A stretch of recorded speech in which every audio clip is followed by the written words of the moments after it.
U MLA jongka VPP na North Shillong iba Adelbert Nongrum ha ka kenta keli jingkeli ila Wanrah ya kamat syapang ka jingnang kiu ki Jingshalan Beain ya ki Briew jongka sor Shillong ha kendailat ka bahap hapo ka constituency ka jong u menteri ka tenat ki kam penroi sor uba snyob halang dhar ula jubab ba yakani kamat ansa bishar benya iba nongrum ilabu jingkeli ru ya ka sorkar balada ka jingthmu jongka jingker ya ki reling ha kendailat kadai na ka benta bantat ni emi ki jan ya ka ba uba dhar ha ka jubab ka jong ula pentikna ba kani ka jingpen snow ka long ka ba kongsan bat ba unsa shimkhia bat pha ya ki officer jong la shai ka sngi ban khang ya kino ki bathat jan ha ki te ki reling.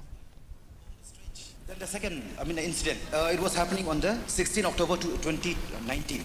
They're exactly in the circle of the Kandailat, which are erected with a long high mast. This thing happened, it was an eyesore.